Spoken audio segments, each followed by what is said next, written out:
視聴者の皆様、こんにちは。卓球用具の深すぎる世界へようこそ。本日の進行を務めますナビゲーターのみさきです。今回はなんと今ネット掲示板や SNS、そして国内外の卓球愛好家のコミュニティで安すぎるのに性能がやばい、いや怪しい中国製だろとスマズイ賛否論と話題を呼んでいるあの謎多きブランドを徹底的に解剖しちゃいます。こんにちは、ギア解説担当のケンジです。今日私たちがメスを入れるのは中国のロキです。世間では格安粘着ラバーのレクトンを作っているメーカーというイメージが非常に強いですが、実はその裏には世界の卓球界の勢力図を塗り替えるような高度なスポンジ工学、そしてレジェンドプレイヤーの頭脳が深く関わっているんです。今日はそのベールに包まれた実態を完全に暴いていきますよ。うわー、待ってました。ロキって最初はロキ？北欧神話の偽りの神様みたいな名前ですし、パッケージもちょっと派手で、失礼ながら最初は格安のいわゆるおもちゃっとい中国製じゃないのって敬遠しているプレイヤーも多かったと思うんです。でも最近はネットショップでランキング上位に入っていたり、トップ選手がアンバサダーになっていたりして、気になっている視聴者様がものすごく増えているんですよね。そうなんです。しかし世の中のレビュー動画の多くはただ貼って売ってみました、よく弾みます、回転がかかりますといったカタログの美辞麗句をなぞるだけの表面的なものばかりです。当チャンネルではメーカーやベテランプレイヤーが普段は口を閉ざしている冷酷な産業的真実や、ゴムの弾性ポテンシャルエネルギーを解き明かす物理方程式、さらにはブースターオイルが分子レベルでゴムに与える破壊的影響といった科学の領域まで容赦なく切り込んでいきます。卓球用具の解説で物理と化学方程式まで出てくるなんてワクワクが止まりません。ただの格安ラバーだったと思っていたロキが実はどんなハイテクの塊なのか、視聴者様と一緒に徹底的に学んでいきたいと思います。ケンジさん、今日も容赦ないディープな解説よろしくお願いします。任せてください。皆さんの用具選びの常識が今日根底から覆るはずです。それではロキという巨大なパラダイムシフトの深淵へ一緒に行ってみましょう。さて、本格的な格論に入る前に、まずは今回の全体像をハイスピードで把握するためのエグゼクティブサマリーからですね。ケンジさん、今回の包括的調査分析によって明らかになった特に驚くべき重要な発見をいくつか先出しして教えていただけますか？わかりました。今回ロキの構造、性能、製品性能、そして市場戦略を徹底調査した結果、明らかになった革新的な発見は主に以下の5つのポイントに集約されます。まず1つ目は、ロキが単なる有造無造の格安メーカーではなく、現中国男子代表監督であり、裏面打法の世界的開拓者であるレジェンドワン・ハウ氏が製品開発の根幹に技術コンサルタントとしてダイレクトに関与しているという極めて強固な開発体制です。2つ目は、江蘇省揚州市にそびえ立つ巨大製造部門ロキスポーツグッズジャンスーコーポレーションの圧倒的な生産インフラ、5本の主要ラインと40台以上の最新鋭マシンを稼働させ、年間5万ピースの生産力を誇り、名だたるグローバルブランドの OEM 相手先ブランド生産まで裏で牛耳っているという事実です。裏面打法の神様が開発を直接監修していて、しかも誰もが知る有名ブランドのラバーも実はロキの工場で作られている可能性があるってことですか？最初から衝撃的すぎます。その通りです。そして3つ目は、プラスティックボール40ミリプラスへのルール移行期に失われた回転量と初速を物理的に補完する独自の高密度クンルンオイミロクサスポンジに搭載された内部エネルギー工学、ゴムの復元力を最大化するメカニズムの確立です。4つ目は、1枚1000円台の超入門用レクトン1から中国ナショナルチーム仕様を誇るフラッグシップレクトン9、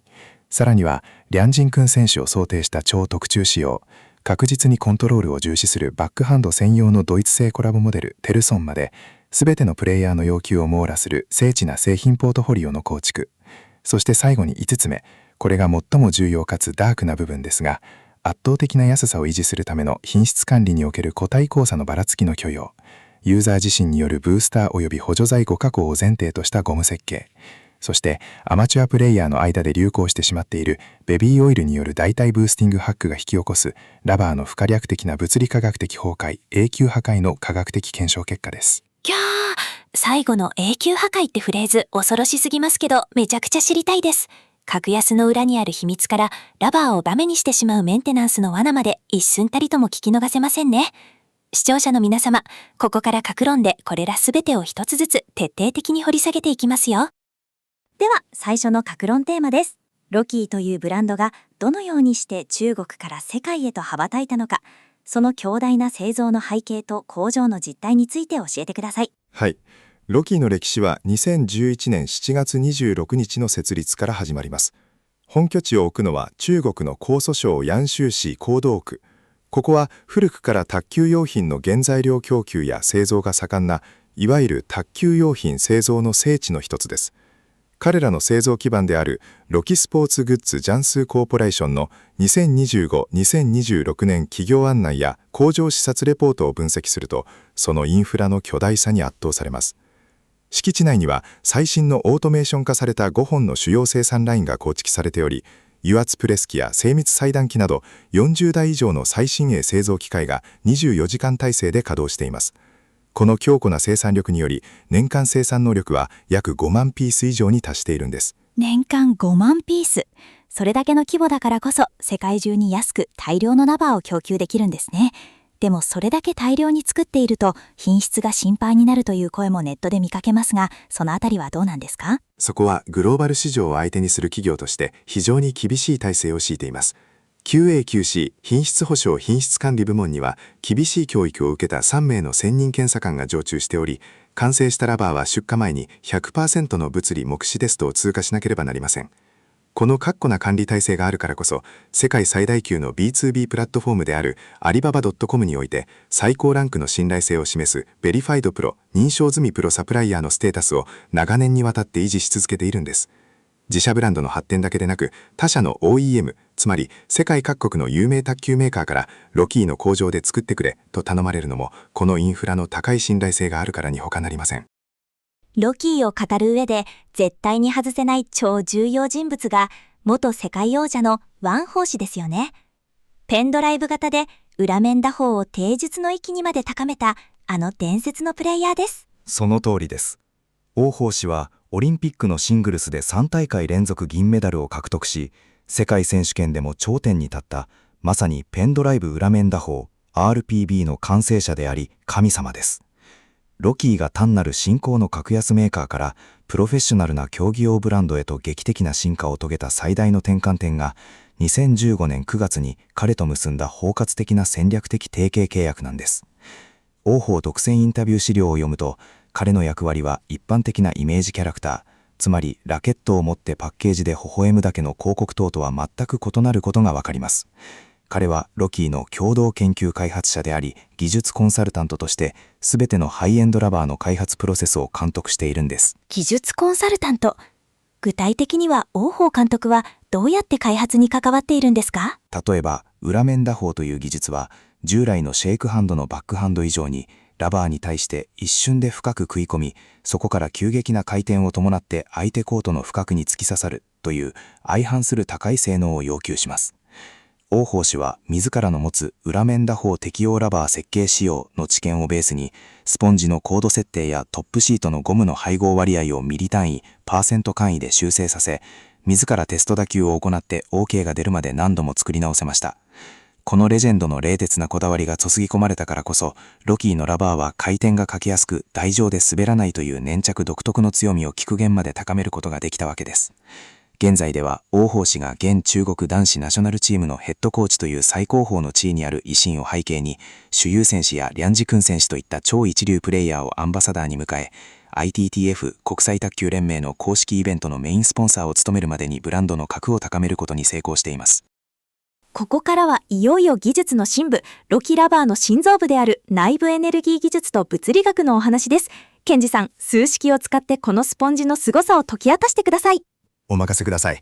現代の卓球はセルロイドボールから40ミリプラスのプラスチックボールに移行して以降、ボールの直径が大きくなり、素材が滑りやすくなったため、物理的にボールの回転量と初速が著しく低下するという大問題に直面しました。この物理的なエネルギーロスをどう補うか、ロキが導き出した答えが独自のエンハンスインターナルエネルギー 2T 技術です。ボールがラバーに衝突した瞬間、ゴムシートとスポンジは物理的に大きく変形します。この変形によって蓄えられる弾性ポテンシャルエネルギーを EP、ゴム及びスポンジの弾性定数、バネ定数を K、ボールのめり込みによるゴムの変異、変形量を X としたとき、物理学において以下のエネルギー保存の関係式が成り立ちます。EP イコール2分の 1kx2乗。従来の中国製粘着ラバーはスポンジがカチカチに硬いため変異 X が小さく、自分の力で強くインパクトしないと十分な弾性ポテンシャルエネルギー EP を得られませんでした。しかし、ロキのクンルンスポンジ技術は、スポンジ内部のポリマー分子差にあらかじめ科学的な初期引っ張り応力、テンションをかけておくことで、弾性定数 A を最適化し、軽い力でもボールが深く食い込んで変異 X を最大化します。そして、蓄えられたエネルギー EP をロスすることなく一瞬でボールの推進力と回転エネルギーへと変換させるんです。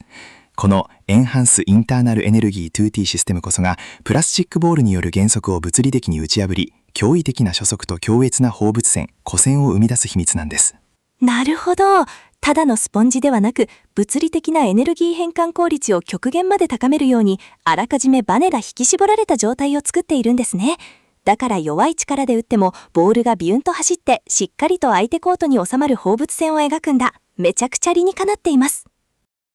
ロキーの製品を見ていると、モデルによって搭載されているスポンジの名前が全然違いますよね。コンルンスポンジ以外にもいろいろな種類があるようですが、これらはどう使い分けられているんですか？素晴らしい着眼点です。ロキーはターゲットとするプレースタイルやラバーの価格帯に合わせて、主に4つの全く異なる高機能スポンジ技術を開発・配置しています。それぞれの物理的構造とメリットを詳しく比較してみましょう。1つ目は先ほども登場したクンルンスポンジ3。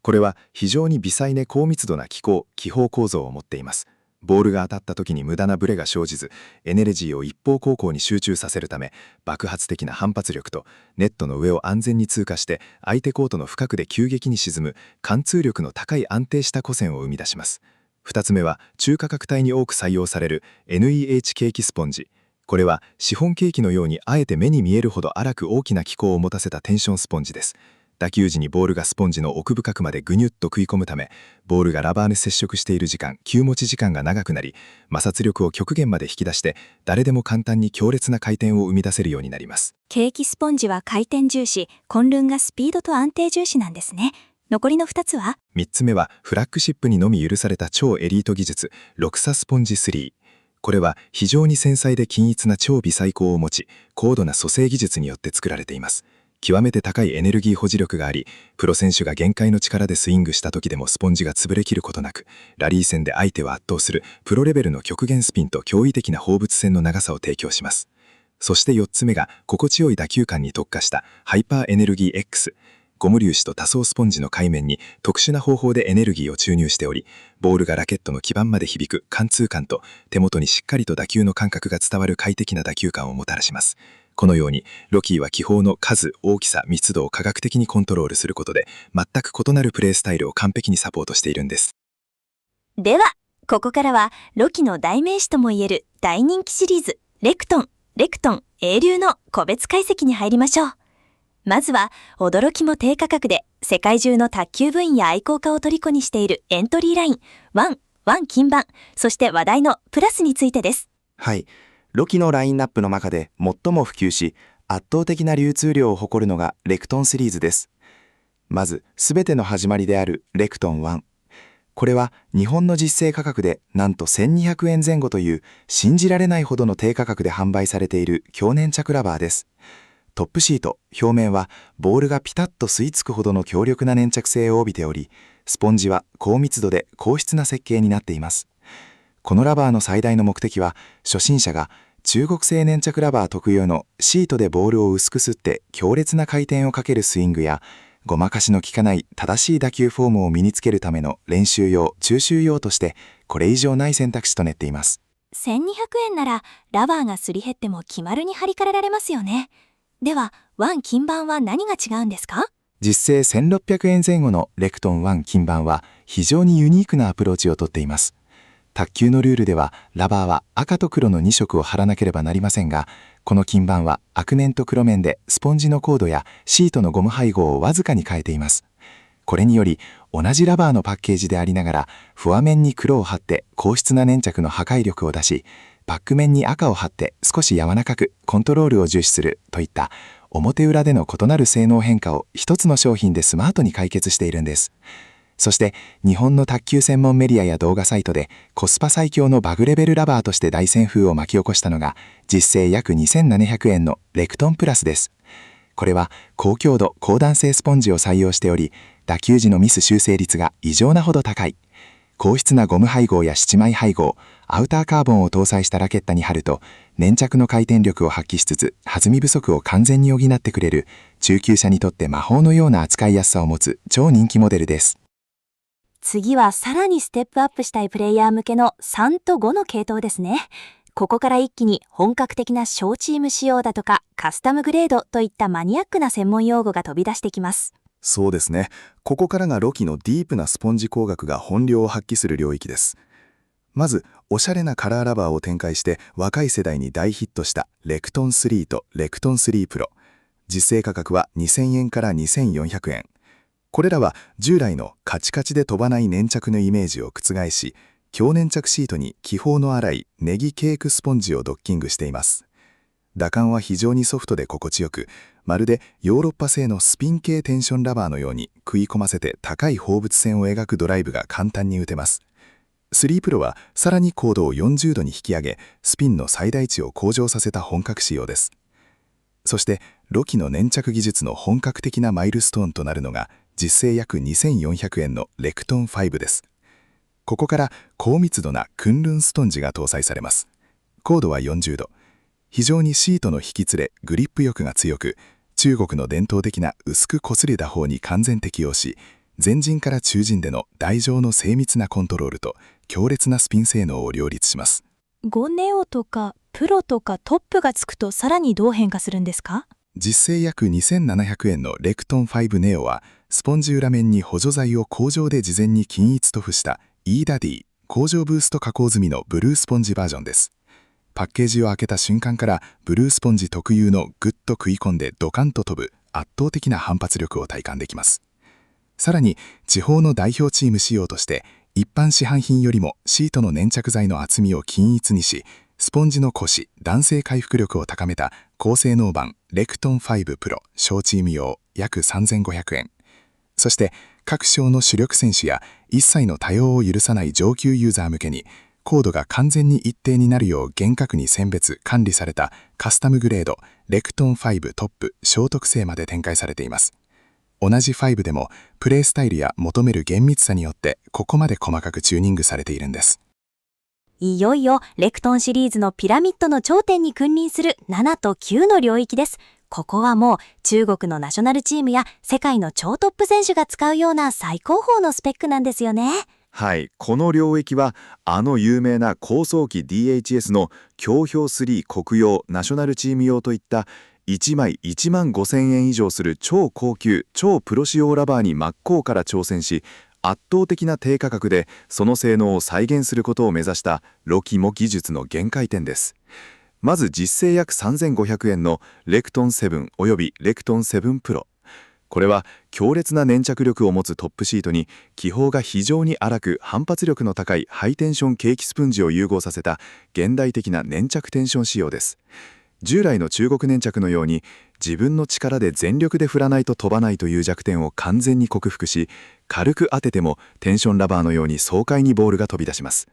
プロ仕様の弾みを3000円台で体験できる驚異のラバーです。そしてついに噂の9ですね。国用ブルースポンジ。そうです。ロキの最高フラッグシップ、実製約4800円のレクトン9ナショナル版国用。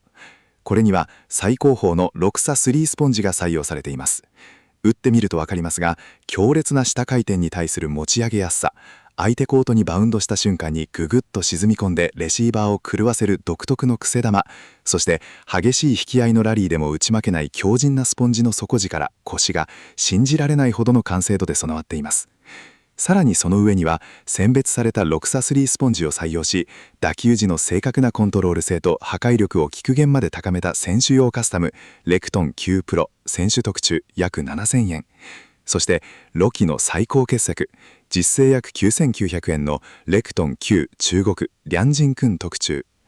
これは現中国代表の怪物パワーヒッター、リャンジンクン選手のフォアサンドを想定し、高度 41.0 から 41.5 度という一般のプレイヤーではまともにへこませることすらできない超高質高密度スポンジに限界まで薄く設計されたシートを組み合わせたモデルです。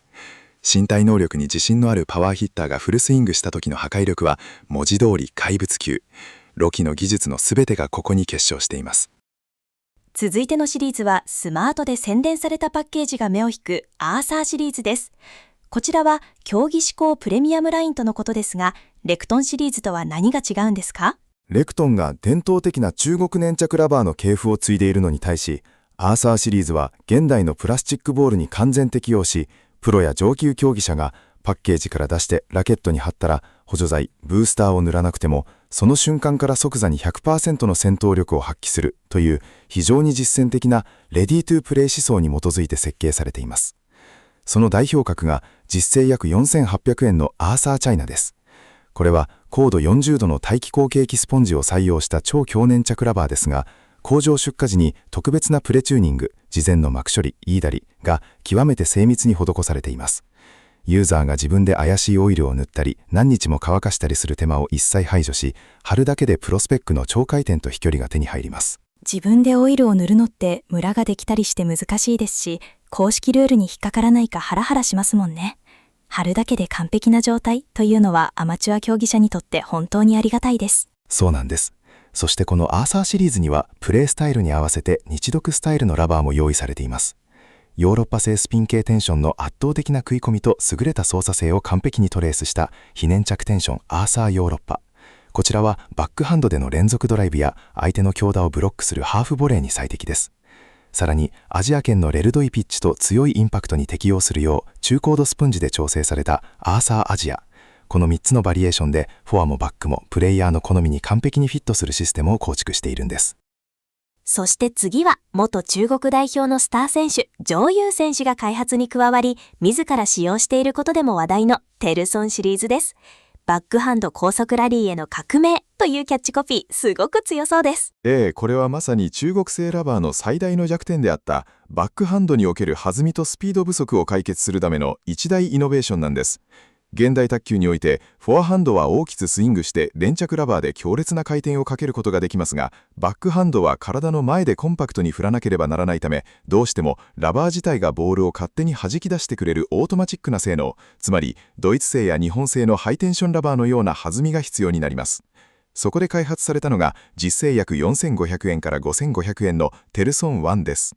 これは ITTF 国際卓球連盟の公式公認マークを取得した完全非粘着性のハイスピードテンションラバー。高弾性なコンロンスポンジを採用することで、バックハンドで軽くミートしたりブロックしたりするだけで驚くほどの初速でゴールが深く突き刺さります。まさに周選手がバック面で求めた性能そのものです。中国製ラバーの常識を覆す弾むバック専用テンションなんですね。他のモデルは？さらに面白いのが実製約4800円のテルソンジャーマニー。なんと、ローキはトップシートに自社の摩擦力が極めて強い高品質非粘着シートを使いながら、心臓部のスポンジには世界最高水準のテンションラバーを製造しているドイツの ESN 社から直接供給された本物のドイツ製スポンジを組み合わせているんです。これはまさに中国の摩擦力とドイツの弾性ポテンシャルが奇跡の合体を遂げた究極の欧州スタイルラバーです。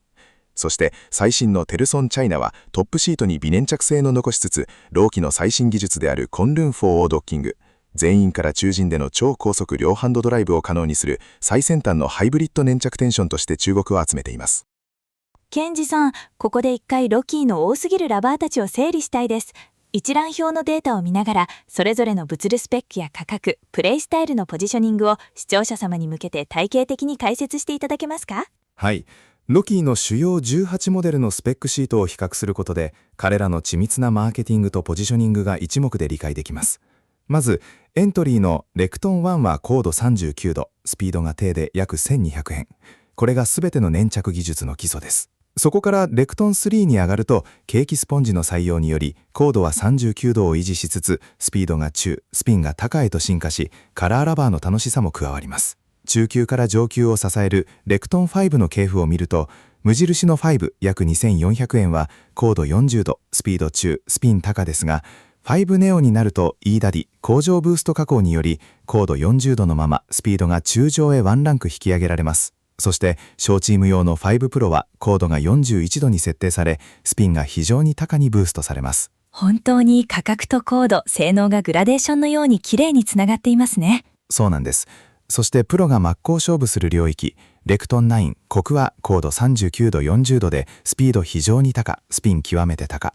怪物仕様のレクトン9中国は高度 41.5 度という極限の硬さでスピードスピンともに最高値の極めて高に設定されています。一方でバックハンド用のテルソン100はドイツ基準で 47.5 度という非常に食い込みがよく扱いやすいテンションコードになっており、スピードが極めて高、スピン高。このようにスピードを求めるならテルソンやアーサーユーロップ、スピンと独特のクセダーを求めるならレクトン9やアーサーチャイナ、コスパ重視ならレクトン1やプラスと自分のレベルと課題に合わせてパズルのように完璧な用具の組み合わせが作れるようロキーは綿密に数値を設計しているんです。ラバーの性能を限界まで引き出すためには、それを貼り合わせるラケット、ブレードの設計も命ですよね。ロキーのハイエンドブレード、アーサー W81 シリーズには、どんな大保監督の設計哲学が隠されているんですか？ W81 シリーズは、技術コンサルタントである大星が現役時代に培ったラケットに求める打球感の黄金比を現代の特殊繊維技術で再現した最高峰の競技用ブレードです。ここにはアウター仕様とインナー仕様というプレースタイルを二分する2つのモデルが存在します。まずアウター仕様、アリアレートカーボンという非常に高弾性で余分な振動を減衰させる特殊繊維をラケットの最も外側、つまり表面材のすぐ下に配置しています。特徴は、ボールが当たった瞬間の球離れの圧倒的な速さと硬質な金属的打球感。インパクト時にエネルギーを一切逃がさず、全員でのピッチの速い超高速ドライブや、一撃で相手コートをぶち抜くようなスピードボールを打つために最適化されています。まさに現代卓球のトレンドであるアウター ALC ですね。ではインナーの方は？インナー仕様は、同じ ALC カーボン特殊素材を中心の木材、つまり内側に配置しています。これにより、軽いタッチでボールを打つときは、カーボンが顔を出さず、上質な木材ならではのしなりと、ボールを長く掴む虚持ちが最大化されます。そして、強くインパクトしたときだけ、奥にある ALC カーボンが目覚めて強い反発力を発揮するんです。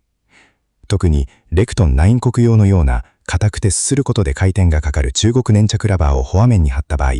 このインナーブレードの虚持ちの長さによって、ボールを極限まで引きつけ、強烈なループドライブの回転量を極限まで高めることができます。ブレードのしなりと粘着ラバーのグリップ力が奇跡的な相乗効果を生み出す設計になっているんです。続いては、学校の体育の授業やお家でのレジャー、そして部活動に入ったばかりの学生さんたちにとって非常に身近なスターシステム完成品ラケットのお話です。ロキーの張り上げ完成品ラケットは星の数でランク分けされているんですよね。はい。ロキーは一般のユーザーや親御さんが難しい仕様を読まなくても一目でグレードを判断できるよう、一つ星から9のつ星までのスターシステムを採用しています。まず、1スターから3スター。これは基礎的な5枚合板にコントロールを最優先した高摩擦ラバーを貼り合わせたモデル。お庭でのレジャーや学校の温泉卓球、初めてピンポン玉に触れるステップに適した安全な設計です。次に、中学高校の本格的な部活動での使用を想定して作られた4スターから6スター。ここから一気にスペックが跳ね上がります。ブレードの内部にカーボン特殊素材が導入され始め、貼られているラバーもなんと先ほど解説した競技用の粘着ラバーレクトン1などが標準装備されます。これにより、ただボールを返すだけでなく、本格的な回転ドライブや強打の練習にしっかりと耐えうる戦える完成品へと進化します。完成品ラケットなのに中にカーボンが入っていて、競技用のレクトンが最初から貼りられるなんて、他社製品と比べてもかなり贅沢ですね。そして気になる最上位の9のつ星は？最上位の9のつ星は、大星自身が実際にテストを行い、その性能に太鼓判を押した最高級の完成品ラケットです。5枚木材プラス2枚カーボンの本格的な攻撃用ブレードに、スピード90、コントロール90、スピン94という一般の完成品ラケットの常識を完全に破壊するような超高性能粘着ラバーが貼り合わせています。ラバーを自分で選んで貼るのはまだ難しいけれど、プロと同じような強烈なスピンと弾みを体験したいというわがままな要求を一本で叶えてしまう恐ろしい完成度を誇っています。ただし、このシステムには競技者として知っておくべきマーケティングの罠もあるので、それも後ほど暴露しますよ。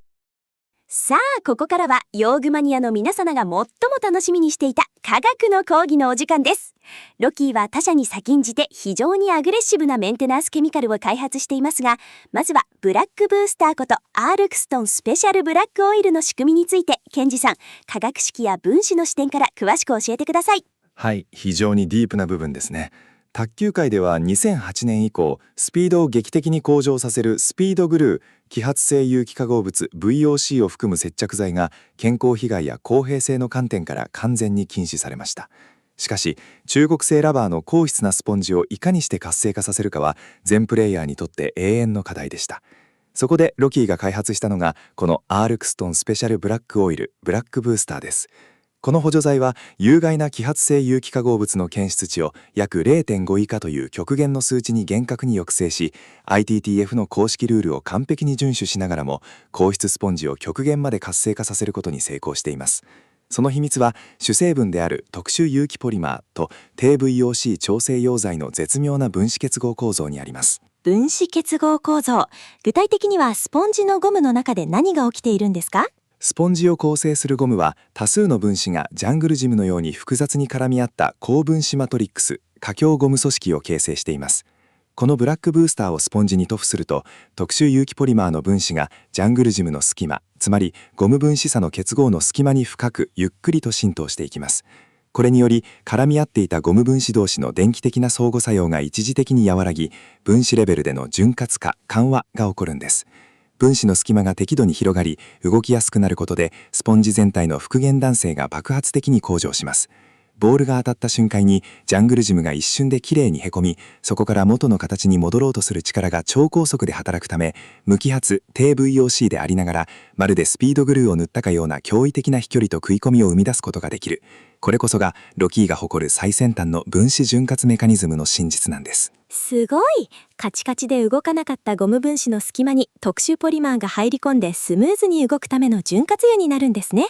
だからルールを破ることなく極上の打球感とスピードが手に入るんだ。ロキーのケミカル技術、本当に恐るべしです。ブースターだけでなく接着剤のロキ水にもものすごく面白い化学技術が使われているそうですね。常識を破るイージーピールとはどういうことですか？卓球用の水溶性接着剤、すなわち WBG は多くのプレイヤーを悩ませてきました。従来の他社製接着剤はラバーとラケットをがっちりと一体化させるために非常に強固な共有結合、つまり強固な化学結合を作ろうとします。しかしこれだとラバーを張り替えるために剥がすときに接着剤が強力すぎてラケットの木材の表面を一緒に引きちぎって傷つける木剥がれを起こしたり、デリケートなケーキスポンジの気泡をボロボロに破壊してしまうという深刻な副作用があったんです。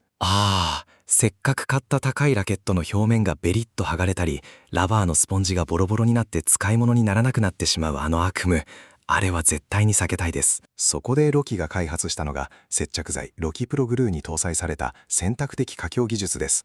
この技術はラバーとブレードを強固な共有結合で一体化させるのではなく、多孔質スポンジの目に見えないほど微細な穴の物理的な凹凸を利用して一時的なアンカー効果を形成する特殊な化強剤を使用しています。この選択的化強によって接着されたラバーはプレイ中激しいインパクトやスイングの衝撃を受けても6週間以上にわたって完璧にブレードに固定され続けます。しかしいざ端からゆっくりと剥がそうとすると科学的にその化強点が一方向の引っ張り力に対して緩むという性質を持っているため、デリケートなスポンジや木材を1ミリも傷つけることなく、古い接着剤の層だけがまるで日焼けした後の皮のように1枚のきれいなゴムフィルム状になってペリペリときれいに剥がれ落ちるんです。これを私たちはイージーピール構造と呼んでいます。ペリペリ剥がれる。それは本当にストレスフリーですね。用具の健康を維持するためには必須の接着剤じゃないですか。メンテナンススプレーはどうなんですか？ロキの 110ml ミスト式クリーナーや植物性エマルジョン泡クリーナーも完璧です。これらは一切のシリコンを含まない中性 pH7.0 前後設計で、主成分は天然の植物由来界面活性剤。粘着ラバーのデリケートな表面タッキネス成分を科学的に溶かすことなく、汗や皮脂、ホコリといった有機汚れだけをきれいに浮き上がらせて除去します。さらに摩擦したシートの粘着力を一時的に再生する粘着付与剤まで配合されており、ケミカルシステム単体で見ても世界トップクラスの完成度を誇っています。ケンジさん、ここでどうしても視聴者様に強く警鐘を鳴らさなければならない非常にマニアックかつ重要なテーマがあります。インターネットの一部やアマチュアプレイヤーの間で高い専用ブースターを買わなくてもジョンソン&ジョンソンとかの安なベビーオイル、流動パラフィン、鉱物油をスポンジに塗れば同じようにラバーが反ってめちゃくちゃ弾むようになる超お買い得な裏技だっていうハックが紹介されているんですが、これについて科学的な見解を教えてください。はっきりと言います。これは裏技でも何でもありません。用具の寿命を急速に縮め、非可逆的に二度と元に戻らない形で永久破壊する最悪の自傷行為です。絶対にやってはいけません。流動パラフィンはベビーオイルの主成分は常温で一切蒸発・揮発しない飽和高分子炭化水素です。確かにスポンジに塗るとゆっくりと浸透し、ゴム分子を膨張させて一時的に強力なドームを作り出し弾みを良くします。しかしこれによってラバー内部では以下の3つの深刻な科学的破壊プロセスが目に見えないところで確実に進行しているんです。科学的破壊プロセス。何が起きているのか具体的に一つずつ教えてください。まず1つ目は接合層の溶解とバブリング現象。専用のブースターは浸透する速度や深さ、ゴムとの科学的親和性が高度に制御されています。しかしベビーオイルは制御不能なため、スポンジ組織を完全に突き抜け、スポンジとトップシートを裏で結合しているメーカー基準の接着層をゆっくりと科学的に溶解・分解してしまいます。この状態で試合や練習でスマッシュはドライブを打つと、打球の強い衝撃、先端応力によってシートとスポンジの結合が剥がれ、ラバーの表面が風船のように丸くポコッと膨れ上がります。これをバブリングと呼び、こうなったラバーは二度と元に戻りません。即ゴミ箱行きです。ああ、ネットでラバーの表面が膨らんじゃったんですけど直せますかっていう質問を見かけますけど、原因はこれだったんですね。その通り。そして2つ目はスポンジ組織の泥化しとコシの完全な喪失です。流動パラフィンは一切蒸発しないため、スポンジ内部に半永久的に残留し、結合を緩め続けます。最初の 1,2 週間はトランポリンのように弾みますが、次第にスポンジのゴム本来の持つ弾性復元力、つまりボールを支えるコシが完全に失われ、スポンジがドロドロの泥のようにふにゃふにゃになります。こうなると、強打した時にスポンジがボールを受け止めきれず、直接ラケットの基板に激突する底突きが発生し、ボールは全く弾まなくなり、ネットにまっすぐ突き刺さるお辞儀ボールしか打てなくなります。一時的な快感のためにラバーの筋肉を完全に溶かしてふにゃふにゃにしてしまうようなものですね。本当に恐ろしいです。3つ目は水溶性アクリル膜の界面破壊によるラバーの脱落。スポンジの中に過剰に蓄えられたベビーオイルの油分は、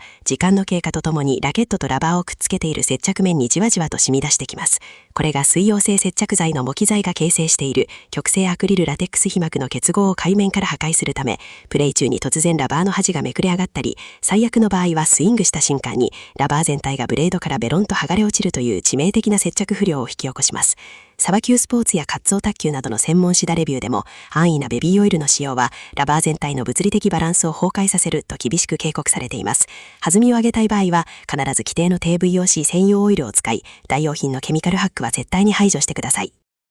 安易なケミカルハックがいかに危険かよくわかりました。やっぱりエロキの純正ケミカルやちゃんとしたラバーを使うのが安心ですね。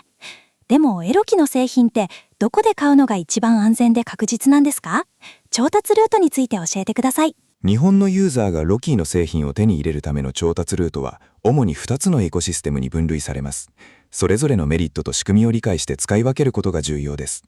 まず最も手軽で安全なのが日本国内の主要 EC モール、Amazon、楽天市場、Yahoo ショッピング等を経由するルートです。ここには信頼できる国内の卓球専門店が責任を持って在庫を保管し販売を行っています。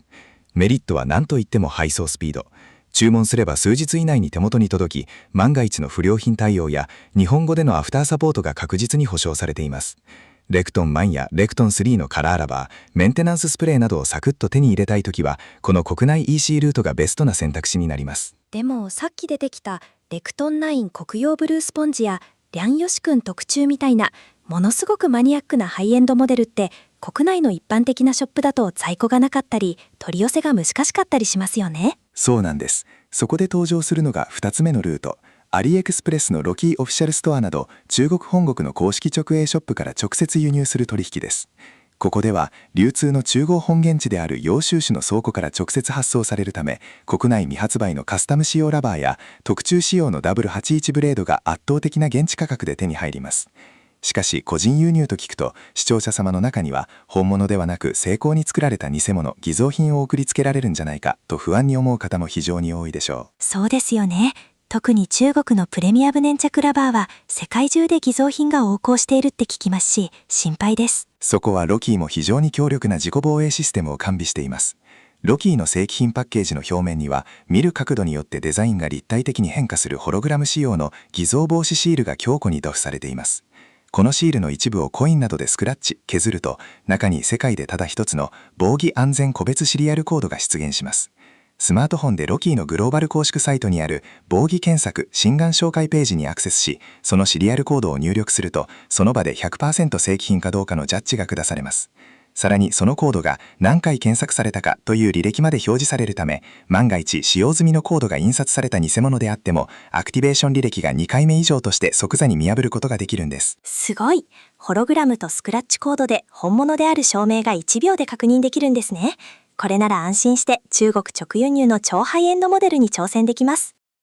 さて、楽しい対談もいよいよクライマックス。当動画の最も熱いメインテーマであるメーカーやベテランプレイヤーが絶対に教えてくれない卓球界の冷酷な真実について、ケンジさんに容赦なく踏み込んでいただきましょう。カタログのビジレイクの裏にある実態を冷徹に暴いてください。はい、ここは非常にデリケートですが、視聴者様が用具選びで絶対に後悔しないために包み隠さずお話しします。ロキを含む中国製ラバー、そして卓球用品業界の裏にある4つの真実です。第1の真実は、安さの裏にある QC 品質管理の妥協とほどまり、ぶどまりの冷徹な許容です。1枚1200円前後で買える RX ストーン1などの超低価格ラバーは凄まじいコスパを誇りますが、これは高精度な選別工程、検品で誤差を細かく跳ねる作業をあえて省略し、大量生産時の個体差、製造誤差をある程度許容することで実現している価格です。みんなの卓球部の実測データやテーブルテニスデイリーフォーラムの国際検証スレッドでも指摘されていますが、交渉コードが40度として出荷されたラバーであっても、個体によって実測が36度、かなり柔らかい、から41度、石のように硬い、までばらつくという現実があります。さらに全体の重量も 5g 程度ブレることがある。つまり格安ラバーを買うということは、製造上の個体交差というガチャ、当たり外れをある程度理解した上で購入する必要があるという冷酷な工業的真実です。ひえー、1200円という衝撃的な安さは、その検品基準をあえてマイルドにすることで成り立っているんですね。外れを引かないためには、ある程度ブレを覚悟するか、自分で測定して選ぶしかないんだ。その通りです。そして第2の真実は、補助材、ブースターの追加加工を前提としたゴムの未完成設計です。最高峰の RX ストン9などの黒曜は工場でプレチューンが施されているため最初はよく弾みますが、パッケージの真空パックを開封した瞬間からその揮発性ブースター成分の性能低下が始まります。トップ選手やロキラバーの本当の破壊力を知っているベテランたちの多くは、開封後2週間から1ヶ月で初期効果が切れた後、自ら RX ストーンスペシャルブラックオイルや他社製補助剤を追加再塗布、固加工して、無理やりスポンジの分子を潤滑化させて使用しています。つまりカタログに書かれた爆発的なパワーを維持するためには、ユーザー自身の非公式な化学チューニングが事実上の前提となっている。これは公式のカタログには絶対に書かれない競技左官の公然の秘密です。なるほど。そのまま貼るだけでずっとプロスペックが維持できるというのは幻想で、実際は定期的なブースターメンテナンスが裏で必須になっているんですね。では第3の真実は？第3の真実は、競技者を惑わせる完成品スターランク制度のマーケティングマジック。完成品ラケットに表記される Q スターという表示は ITTF などの国際機関が認めた絶対的な性能基準ではなく、あくまでロキ社内でのラインナップ上の相対評価に過ぎません。初心者には非常に分かりやすいですが、本格的な競技を志す人が Q スターだから競技用の個別ラバーや特注ブレードの組み合わせよりも強いに違いないと勘違いして購入すると、実際の木材ブレードの合成や貼られているラバーのゴム質、打球の底強さの面で競技用特注セットに遠く及ばないという現実に直面します。星の数というマーケティング表記に惑わさず、ラケット自体の具体的な木材構成やラバーの ITTF 公認番号を直接確認することが極めて重要です。初心者向けの分かりやすさと本物の競技スペックは別物ということですね。勉強になります。最後の第4の真実は？最後は日本のプレイヤーが貼るときに最も慌てる日本、ドイツ製と異なる中国製ラバーの物理的なサイズの罠です。バタフライやヤサカといった二毒のメーカーに比べ、ロキを含む中国製ラバーは新品パッケージから開封した直後のシートの縦横の寸法が物理的に数ミリ単位で小さい、幅が狭い傾向があります。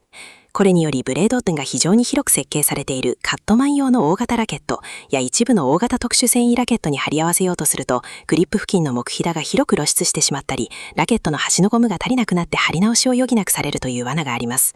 購入前に自分の使っているラケットのブレードサイズ、フェイス面積と中国ラバーの寸法適合を必ず確認してください。うわー、どれもカタログだけ見ていたら絶対に気づけない深すぎるお話でした。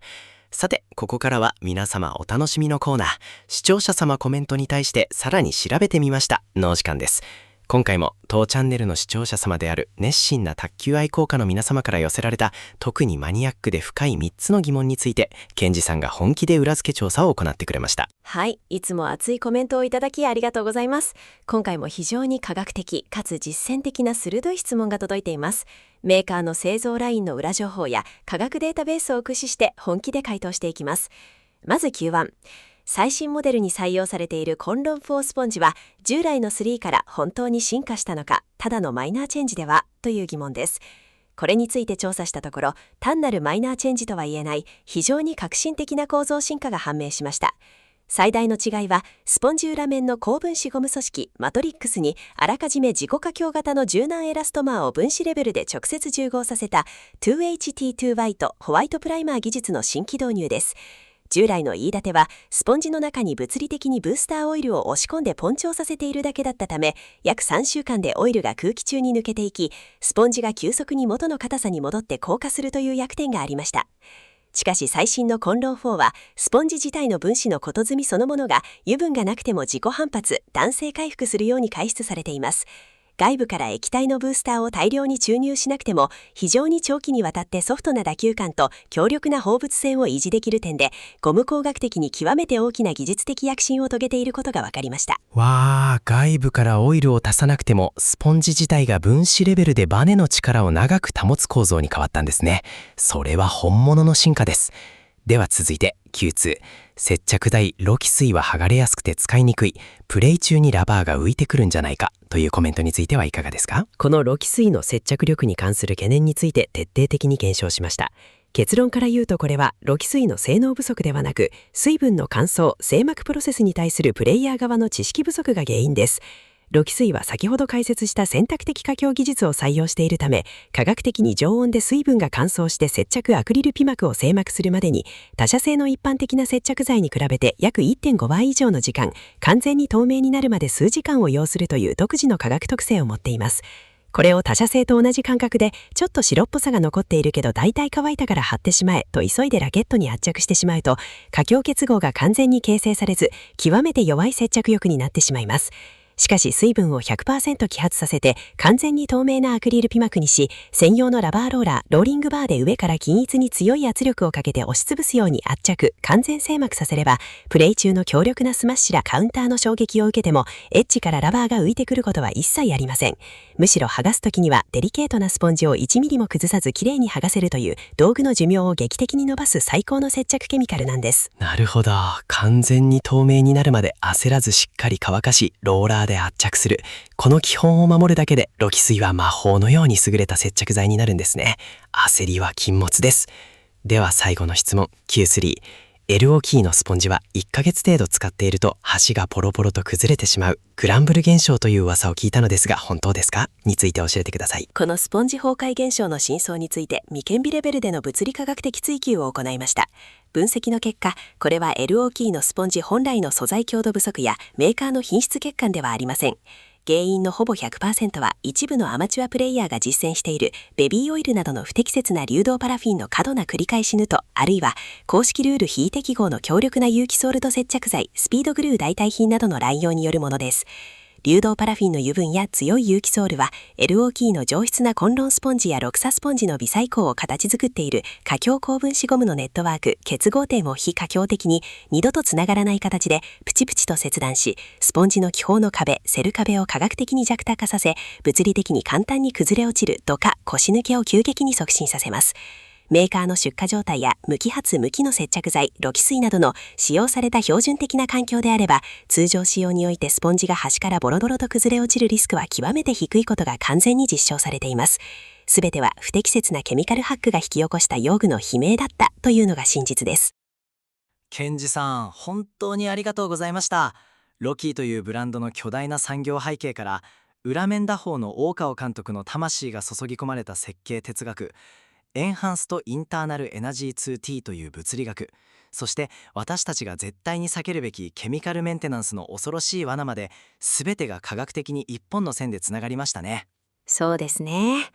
ロキーは中国国内の圧倒的な製造インフラと世界の頂点を極めたプロの頭脳を融合させることで、卓球用品業界にこれまでにない高性能かつ圧倒的低価格という新しい選択肢を確立しました。しかし、その驚異的なコストパフォーマンスと性能を 100% 引き出し、最高のプレーにつなげるためには、私たちプレイヤーの側にも用具に対する正しい知識と実践的な選択眼が求められます。最後に、視聴者様が用具選びで絶対に失敗しないための3つの実践的基準を提言して本日のまとめとしましょう。はい、提言その1お願いします。実力レベルに応じた適切なスポンジコードと弾性の選択です。粘着ラバーに興味を持って移行する初期段階や、コンパクトに振るバックハンド面での操作性を高めたい場合は、見栄を張っていきなり超高質なフラッグシップ RX ストーン9黒曜やリャンジン君特注を選択してはいけません。まずはスポンジが適度に柔らかく、ネグケーキスポンジが自動的に回転を作ってくれる RX ストーン3プロや、ボールを深くオートマチックに飛ばしてくれる非粘着テンションテルソン100を選択すること。これがスイングフォームの破綻やネットミスを防ぎ、用具の摩擦性能を最大限に活かして上達するための最も賢明な近々となります。まずは扱いやすいものから入るのが結果的に一番早く強くなれるんですね。では提言その2。非公式な代替ケミカルハックの完全な排除です。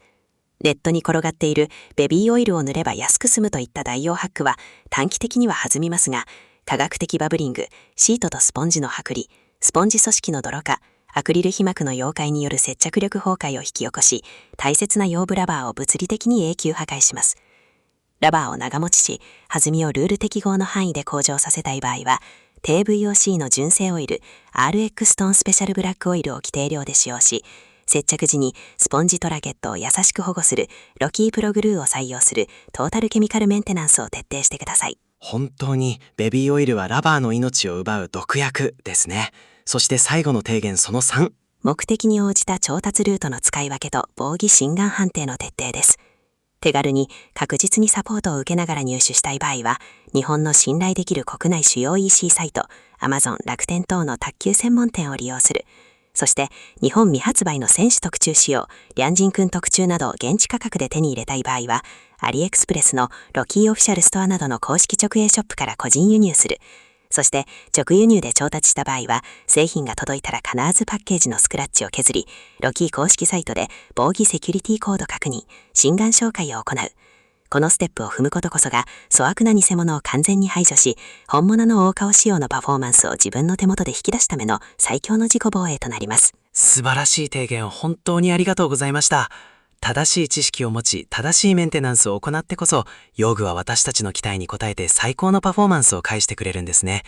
視聴者の皆様、ロキーというブランドに隠された深すぎる真実、いかがでしたでしょうか。今回の解説が皆様の用具選びの新しいバイブルになれば嬉しいです。正しい用具選びと科学的な知識で、皆様の卓球ライフがさらに輝くことを心から願っています。それではまた次回のディープな用具検証動画でお会いしましょう。ご視聴ありがとうございました。